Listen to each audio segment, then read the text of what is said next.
एक बेटी सिविल जज बन जाती है और पूरे गांव में खुशी की लहर दौड़ जाती है। सब लोग बहुत खुश होते हैं घर परिवार में कि बेटी जज बन गई है।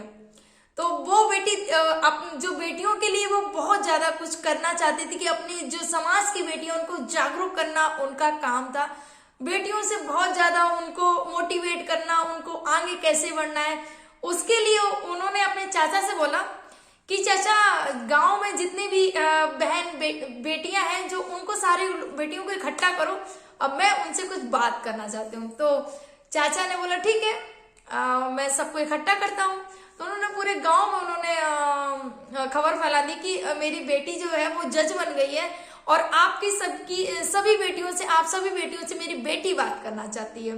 तो जो सारी बेटियां होती है, क्योंकि जब कोई जज बन जाता है लोग क्या करते हैं कि कुछ लोग होते हैं कि अहम में भूल जाते हैं, अरे हम तो जज बन गए। लेकिन इस बेटी के अंदर बिल्कुल अहंकार की कोई भावना नहीं थी। बहुत अच्छा नेचर था, बहुत अच्छा स्वभाव था, प्रकृति से जुड़ी हुई थी और लड़कियों को आगे बढ़ने का उनके अंदर वो था कि मैं कैसे भी करके बेटियां आगे बढ़े। तो आज की जो मीटिंग उन्होंने रखवाई थी कि सारी बेटियां इकट्ठी हों और मैं बात करूंगी, तो शाम का समय होता है, सारी बेटियां एकत्रित हो जाती हैं। जैसे चाचा ने बोला था समय, जो चाचा ने निर्धारित किए थे उसी के अनुसार पे सारी बेटियां इकट्ठी हो जाती गांव में। और ये जो जज बेटी होती है ये भी आती हैं और जैसे ही माइक में हाथ में लेती हैं हंसती हैं, खिलखिलाने लगती हैं। सब लोग बहुत खुश होते हैं कि देखो कितनी अच्छी बेटी है, कितने अच्छे संस्कार है बेटी की, जज बन गई है। और देखो बिल्कुल भी एक अहम भाव नहीं है कि मैं जज हूँ, एकदम नॉर्मल लोगों की जैसे सबके साथ में बैठना उठना बात करना। तो वो बहुत सारे लोग बहुत सब तारीफ कर रहे थे गांव वाले। तो उन्होंने बेटियों को बोला कि देखिए आप इसमें से आईपीएस बन सकती हैं, कोई आईएएस बन सकता है, कोई मेरे जैसे जज बन सकता है, आप वो सब बन सकते हैं जो आप करना चाहती हैं। और उसके लिए आपको कोई भी जरूरत पड़ती है, आपको पैसे की, कॉपी किताब पेन जो भी हो, आपको किसी भी प्रकार की हेल्प की जरूरत हो तो ये है मेरा नंबर और मुझे कभी भी आप कॉल कर सकती हो। और उनको मोटिवेट किया और अपना नंबर भी दिया। बहुत अच्छी इस बात के सारे पूरे गांव में उनकी चर्चा हुई कि कितनी अच्छी बेटी है, जज बन गई और बेटियों के लिए इतना अच्छा सोच रही है। तो एक दिन पर क्या हुआ, एक दिन उनकी खबर आती है 3 फरवरी 2024 को कि वो इस दुनिया में नहीं रही हैं। जब गांव वालों को ये पता चलता है कि वो बेटी इस दुनिया में नहीं रही तो उस गांव में लोगों के यहाँ चूल्हे नहीं जलते हैं। काफी पूरे गांव में शोक की लहर दौड़ जाती है, क्योंकि वो बेटी बहुत अच्छी नेचर की थी, बहुत अच्छा उसका स्वभाव था। तो किसी को विश्वास नहीं हो रहा था, लेकिन जो हुआ उसको मानना पड़ेगा। सारे लोग बहुत दुखी थे क्योंकि वो बेटी बहुत अच्छी थी। चलिए नमस्कार, मैं सरिता राठौर। फ्रेंड्स, अगर आप नए हैं तो प्लीज मेरे चैनल को लाइक और सब्सक्राइब जरूर कर लीजिए। तो आज की जो मैं सच्ची घटना बताने जा रही हूँ, ये जो महिला जज है ज्योतिष्ना राय की मैं बताने जा रही हूँ।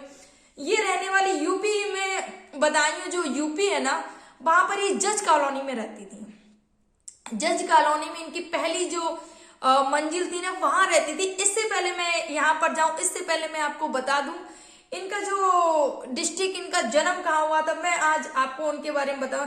ये उत्तर प्रदेश के मऊ जिला, मऊ तहसील घोसी और तराइटी की रहने वाली ये 5 भाई थे। इनके जो पिता 5 भाई थे, अशोक कुमार इनके पिता का नाम, जो कि सरकारी अफसर थे। इनके यहाँ पर एक बेटी का जन्म होता है 5 जुलाई 1995 में इनकी बेटी का जन्म होता है। सारे लोग बहुत खुश थे और क्योंकि बेटी इनके घर में आई थी, खुशियां आई थी, एक बेटा था दूसरी बेटी, तो सारे लोग बहुत खुश थे। उसके बाद में ये जो ज्योतिष्ना होती है, बड़ी होती है, पढ़ने में बहुत ज्यादा होशियार थी। 10th किया तो उसमें भी फर्स्ट डिवीजन और 12th किया उसमें भी नंबर 1 अव्वल नंबर पर आती है, बहुत ज्यादा पढ़ने में होशियार होती है। उसके बाद में इनके पापा ने पूछा, क्योंकि सारे लोग इनके घर में सब अधिकारी थे, तो इनके सब लोगों ने पूछा इनके घर वालों ने, बेटा क्या बनना चाहते हो? तो उन्होंने बोला मुझे न्यायाधीश बनना है, मुझे लोगों को न्याय दिलवाना है, मुझे जज बनना है। तो सारे लोग बहुत खुश हो गए कि मेरी बेटी के मन में ये चीज है, तो बिल्कुल, तो सारे घर वाले राजी हो। उन्होंने कहा ठीक है, उनका एडमिशन करा दिया गया। उन्होंने एलएलबी की और एलएलबी में बहुत अच्छे नंबरों से उन्होंने पास किया। उसके बाद में उन्होंने एक फॉर्म भरा, उसके बाद में उन्होंने तैयारी की उसके बाद में उनको सिविल जज बन गई। जब उनकी जज बन गई 2019 में, 2017 में उन्होंने एलएलबी किया और 2019 में उन्होंने जज बन गई वो। तो उनकी पहली पोस्टिंग होती है अयोध्या में, उनकी पहली पोस्टिंग अयोध्या में होती है। और उनके जो पिताजी होते हैं वो सरकारी अफसर थे, तो वो लखनऊ में शिफ्ट हो जाते हैं, वो लखनऊ शिफ्ट हो जाते हैं। इनकी पहली पोस्टिंग अयोध्या में होती है। ये बहुत खुश होती हैं सिविल जज बन के जब अयोध्या जाती हैं, तो ये अपने अनुभव अपने माता पिता से शेयर किया करती थी। इनका जो भाई है वो इंजीनियर है, वो बनारस में, तो अपने भाई से सारी बातें शेयर करना, अपने माता पिता से सारी बातें शेयर करना, जो यहाँ अयोध्या की जो भी चीजें रहती थी, जो इनके साथ की जो डेली की बात, अपने माता पिता से हर चीज को शेयर करती थी। बहुत अच्छा स्वभाव था।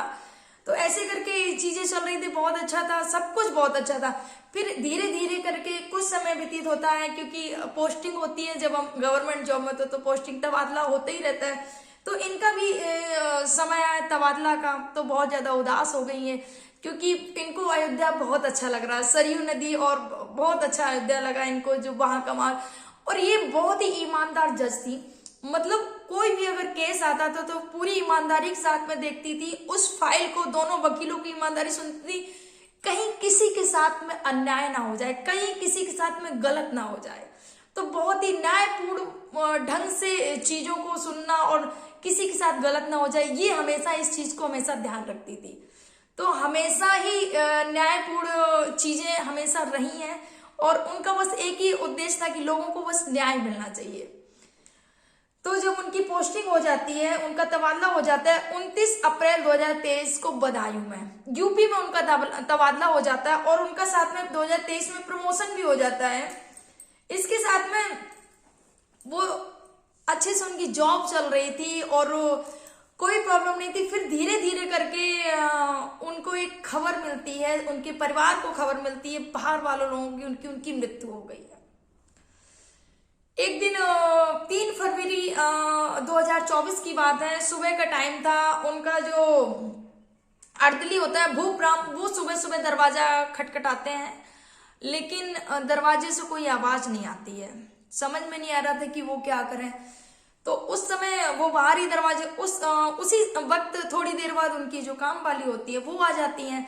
वो आते, क्या हुआ भैया, आज दीदी ने दरवाजा नहीं खोला क्या? बोले हाँ भैया दरवाजा तो नहीं खोला है। उन्होंने बोला भूपराम भाई ने बोला कि मैंने कॉल भी किया है पर मैडम कॉल नहीं उठा रही हैं, मुझे भी नहीं समझ में आ रहा है क्या हुआ।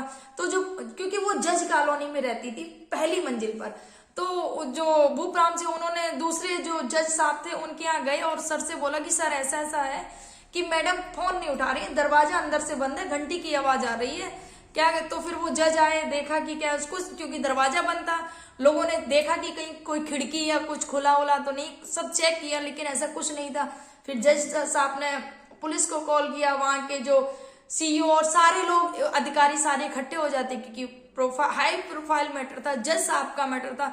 सारे जब इंस्पेक्टर और सारे लोग अधिकारी, पुलिस अधिकारी एक साथ एकत्रित हो जाते हैं तो दरवाजा खोला जाता है, दरवाजे को तोड़ा जाता है।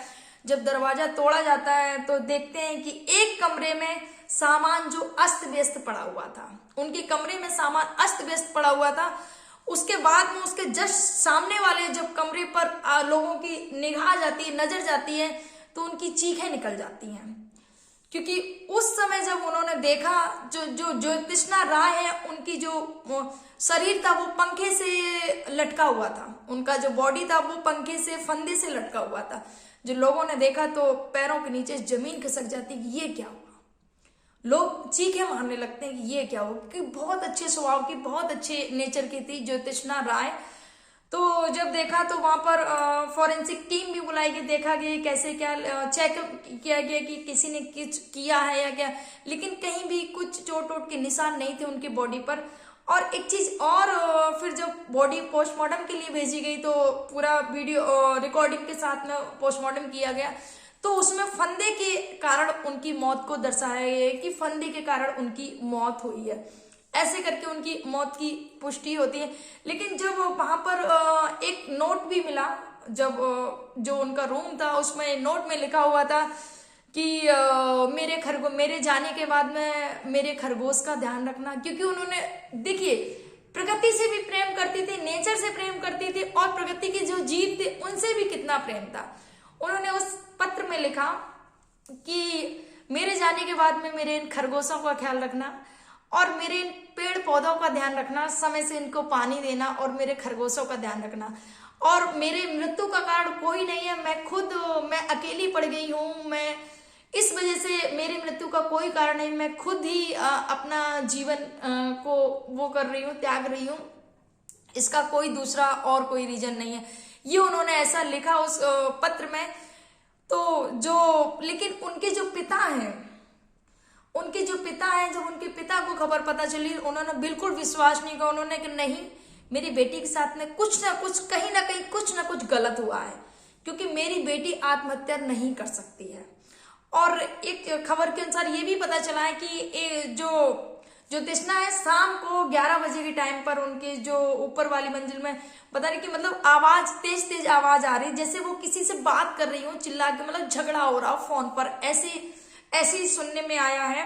तो ऐसी बात हुई है फोन पर। इस वजह से ये भगवान जाने, तो जांच का विषय है, वो उस पर पुलिस जांच करेगी। और मैं यही बोलना चाहूंगी कि बहुत अच्छे तरीके, पूरी बारीकी से जांच की जाए, क्योंकि अभी कुछ टाइम पहले ही बदायूं बांद्रा की जो घटना है, जो सिविल जज होती हैं, सिविल जज ने सुप्रीम कोर्ट, वहां पर चीफ जस्टिस से गुहार लगाई थी न्याय की, क्योंकि उनके साथ में यौन शोषण होता है, उनके ही अधिकारी उनका यौन शोषण करते हैं। इस चीज पर भी पिता का ध्यान है कि मेरी बेटी के साथ भी कहीं ना कहीं कुछ ना कुछ ऐसा तो नहीं हुआ है कि उसने आके ये सब कर लिया है, या जो भी हुआ है। तो पिता का जो शक है वो भी बिल्कुल जायज है, और इस पर बिल्कुल जांच होनी चाहिए बारीकी से। ये तो जांच का विषय है, पुलिस प्रशासन इस पर बिल्कुल ध्यान देंगे। लेकिन जो बांद्रा की जो वकील जज साहब है, उन्होंने जो चीफ जस्टिस को जो लेटर लिखा था, वो काफी चौंकाने वाला था, सोचने वाली बात। एक महिला जज के साथ में ये सब होता है, इतना गलत होता है, और उनकी कोई सुनवाई नहीं होती, उनको कोई न्याय नहीं मिलता। और दूसरा, ये जो घटना हो जाती है, एक महिला जज अपने आप को फंदे में लटका लेती है। तो काफी चौंकाने वाला ये जो मामला हुआ है, जो तृष्णा राय का, फ्रेंड्स, क्योंकि उन्होंने इच्छा मृत्यु की मांग की थी। उन्होंने जो वहां की, जो बांद्रा की जो सिविल जज थी, उन्होंने इच्छा मृत्यु की मांग की थी चीफ जस्टिस से कि मुझे इच्छा मृत्यु चाहिए। और ये जो दूसरी जज जो तृष्णा राय है, इन्होंने खुद को, अपने आप को फांसी के फंदे पर लटका लिया। तो ये काफी सोचनीय वाली बात है, क्योंकि ऐसे मैटर जो हुआ है, तो इस पर पुलिस को बारीकी से जांच करनी चाहिए। और काफी दुख की घड़ी है फ्रेंड्स ये, क्योंकि एक महिला जज को हमने खो दिया है। फ्रेंड्स, मुझे लगता है कि जो अकेलेपन की उन्होंने बात लिखी है, मानती हूँ कि हाँ, एक 29 साल उनकी उम्र थी, कुछ अभी कोई उम्र भी नहीं हुई थी बहुत ज्यादा, बस उनकी करियर की अभी शुरुआत ही हुई थी, और इतनी जल्दी ये सब चीजें हो गई, तो विश्वास तो नहीं हो रहा है, पर ये जांच का विषय है, जो भी होगा। फ्रेंड्स, आज का जो वीडियो, ये जो कहानी, जो बात सुनाने की, जो सच्ची घटना है, 3 फरवरी का, इसी महीने की, अभी 3 दिन पहले की बात है। आप सभी को इस बात का सुनाने का बस यही उद्देश्य है कि कभी भी ऐसी चीजों को, अगर आपके दिमाग में कभी भी ऐसी चीजें आ रही हैं, तो कभी भी ऐसे फैसले मत लेना कि अपनी जान को गवा देना है। ये तो जांच का विषय है कि क्या हुआ है उनके साथ में, किसने इस टाइप का ऐसा क्या उनको बोला है, या क्या हुआ है, इस वजह से उन्होंने ऐसा किया है। लेकिन कभी भी कोई भी इंसान इस तरीके की आप कभी भी ना सोचना, और हमेशा मोटिवेट, अगर आप अकेलापन महसूस कर रहे हैं, आप परेशान हो रहे हैं, तो किसी फ्रेंड से बात करिएगा। फिलहाल जैसे उनकी फैमिली में बताया, उनके मम्मी पापा ने हर बात उनकी बेटी शेयर किया करती थी, तो आप अपने मम्मी पापा के साथ में हर बात शेयर करिए। जो भी हुआ है जो तृष्णा राय के साथ में, बहुत गलत हुआ है, भगवान उनकी आत्मा को शांति दे। फ्रेंड्स, जय हिंद, जय भारत।